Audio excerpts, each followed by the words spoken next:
Hi hello అందరికీ నమస్కారం. Welcome back to our channel. Telangana రాష్ట్రంలో రైతు భరోసా కోసం ఎదురు చూస్తున్న రైతులకి ఒక గుడ్ న్యూస్ అప్డేట్ అయితే అందింది. సో ఈరోజు ఈ వీడియోలో మిగతా రైతులకి అంటే రైతు భరోసా రాని వాళ్ళకి ప్రభుత్వం ఎప్పుడు భరోసా నిధులను జమ చేయబోతుంది, అసలు ఇప్పటి వరకు ఎన్ని ఎకరాలకి జమ చేశారు, 10-15 ఎకరాలు పట్టా కలిగిన వాళ్ళకి భరోసా వస్తుందా రాదా అనే సమాచారానికి సంబంధించి మరింత సమాచారం ఇప్పుడు మీకు అందించే ప్రయత్నం చేస్తాను. వీడియోని చివరకు చూడండి. మీకు ఏమైనా డౌట్స్ ఉంటే కామెంట్ సెక్షన్లో కామెంట్ చేయండి. అలాగే మీరు ఏ జిల్లా నుండి ఈ వీడియో చూస్తున్నారో కామెంట్ కూడా చేయండి అనమాట. ఉదాహరణకి నల్గొండ వాళ్ళు నల్గొండ అని, సూర్యాపేట వాళ్ళు సూర్యాపేట అని, హైదరాబాద్, మెదక్, ఆదిలాబాద్ ప్రతి ప్రాంతం నుండి వీడియోలు చూస్తుంటారు కాబట్టి కామెంట్ చేయండి. మీ ప్రాంతం నుండి ఎవరైనా ఉన్నారా లేరా అనేది ఒకసారి చెక్ చేసుకోండి. ఇక అప్డేట్లోకి వస్తే, తెలంగాణ రాష్ట్రంలో కాంగ్రెస్ పార్టీ అధికారం చేపడితే రైతులకి 7,500 రూపాయల రైతు భరోసా ఇస్తామని హామీ ఇచ్చారు. కానీ దాన్ని 6,000 రూపాయల రైతు భరోసాగా చేసి ఇప్పటివరకు తెలంగాణ రాష్ట్రంలో సుమారుగా 5,057 కోట్ల రూపాయలు జమ చేసినట్టుగా ప్రభుత్వం చెప్తుంది.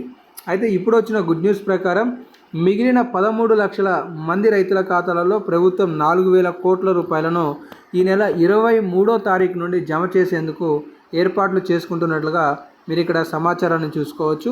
దీనికి సంబంధించి మరెంతో సమాచారం చాలా వివరంగా ఎక్స్ప్లెయిన్ చేస్తాను. ఇంకా చూడండి, ఈ నెల 23 తర్వాత రైతుల ఖాతాలలో డబ్బులు వేసే విధంగా ప్రభుత్వం కసరత్తు చేస్తున్నట్లుగా తెలుస్తుంది అనే సమాచారాన్ని చూసుకోవచ్చు. అంటే పెండింగ్లో ఉన్న రైతులకి, అంటే తెలంగాణ రాష్ట్రంలో జనవరి 26వ తారీఖు నాడు 6,000 రూపాయల రైతు భరోసా అని చెప్తూ ప్రభుత్వం 577 గ్రామాలలో నిధులని విడుదల చేసింది, దాదాపు 568 కోట్ల రూపాయలు.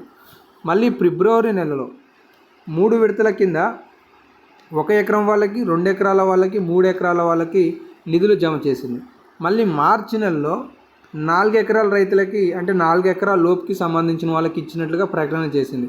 వాస్తవానికి మార్చి 31వ తారీఖు లోపే ఈ రైతు భరోసా పూర్తి చేస్తామని వ్యవసాయ శాఖ మంత్రి తుమ్మల నాగేశ్వరరావు గారు, బట్టి విక్రమార్క గారు, అటు సీఎం రేవంత్ రెడ్డి గారు కూడా పలు సమావేశాలలో చెప్పారు. కానీ ఇప్పుడు 2 నెలలు పూర్తి వస్తున్నా కూడా ఇంకా మిగిలిన రైతులకి రైతు భరోసా వేయలేదు. అయితే ఈ తాజా ప్రకటన ద్వారా మనకేం తెలియబోతుంది అంటే, మే నెల 23వ తారీఖు నుండి మే నెల 31వ తారీఖు లోపు తెలంగాణ రాష్ట్రంలో మిగిలిపోయిన రైతుల ఖాతాలలోకి ప్రభుత్వం 2 విడతలలో భాగంగా 1,500 కోట్ల రూపాయలు, 1,500 కోట్ల రూపాయల చొప్పున దాదాపుగా మిగిలిన 13 లక్షలలో 10 లక్షల మంది రైతులకి ఈ నిధులను సర్దుబాటు చేసేందుకు ప్రభుత్వం చర్యలు చేపడుతున్నట్లుగా సమాచారం అయితే తెలుస్తుంది. ఇప్పటికే అధికారులకి, ఆర్థిక శాఖకు ప్రభుత్వం ఆదేశాలు ఇచ్చినట్లుగా కూడా కొన్ని లేటెస్ట్ అప్డేట్స్ అయితే వస్తున్నాయి. మొత్తానికి ఇవి ఒక గుడ్ న్యూస్ అప్డేట్స్ అని అయితే చెప్పుకోవచ్చు. తెలంగాణ రాష్ట్రంలో ఎవరైతే రైతు భరోసా నిధుల కోసం ఎదురు చూస్తున్నారో ప్రభుత్వం ఈ నెల 23 నుండి వారి ఖాతాలలోకి జమ చేసేందుకు బ్యాంక్ ఖాతాలలో సంబంధించి ఏర్పాట్లు చేస్తున్నట్లుగా అప్డేట్స్ అయితే కనిపిస్తున్నాయి. సో ఇంకేమైనా అప్డేట్స్ ఉంటే మీకు తదుపరి వీడియోలలో సమాచారం అందుతుంటుంది కాబట్టి మిస్ కావద్దనుకుంటే మన ఛానల్ని ఇప్పుడే సబ్స్క్రైబ్ చేసుకుంటారని, మీ తోటి వారికి ఈ సమాచారాన్ని షేర్ చేస్తారని ఆశిస్తున్నాను. ధన్యవాదాలు.